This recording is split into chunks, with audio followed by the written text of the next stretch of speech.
మీ business ఏదైనా మీ ఊర్లో promotion చేయాలంటే అది సుమన్ టీవీతోనే సాధ్యం. ఇప్పుడే సంప్రదించండి. ఈ సంవత్సరం ఈ ప్రభుత్వం అధికారం చేపట్టిన తర్వాత చేసిన పనులు, చేయబోయే పనులన్నీ కూడా ప్రతి ఇంటికి తెలియజేస్తూ ఈ రోజు మీకు ఏ అవసరాలు ఉన్నాయో, ఇంకా ఏ అవసరాలు కావాలనో ఇటువంటి అన్ని కూడా తెలుసుకునే విధంగా మా లోకేష్ బాబు గారు చేసినటువంటి యాప్ ప్రయోగం ద్వారా మేము ప్రతి ఇంటికి తిరగబోతా ఉన్నాం.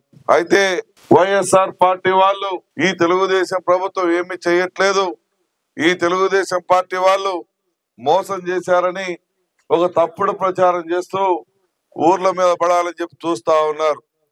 వాస్తవాలు మీరు కూడా గమనించండి. ఎవరు మోసం చేశారు, ఎవరు ప్రజల్ని అడ్డంగా నమ్మించి నయవంచనకు గురి చేశారో తెలుసుకోవాల్సిన అవసరం ఉంది. ఆ రోజు 2000 పెన్షన్ ఇస్తాను, 2000 పెన్షన్ ఇచ్చేటప్పుడు నేను 3000 ఇస్తాను, నాకు 3000 నాకు ఓట్లు వేయమన్నాడు.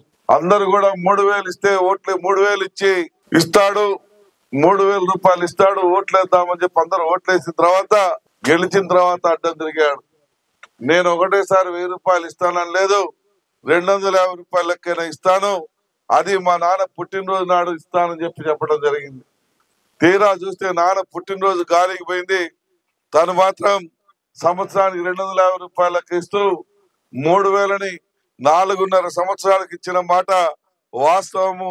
ఆ విషయం ప్రజలందరికీ కూడా తెలుసు. అలాగే తల్లికి వందనం, ఆ రోజు తల్లికి వందనం మీ ఇంట్లో ఎంతమంది పిల్లలుంటే అంతమందికి నేను వేస్తానని చెప్పి మాట చెప్పాడు.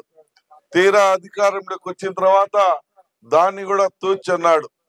తూచని నేను ఇంటికి ఒక్కళ్ళకే ఇస్తాను, నేను వల్ల కాదని చెప్పడం జరిగింది.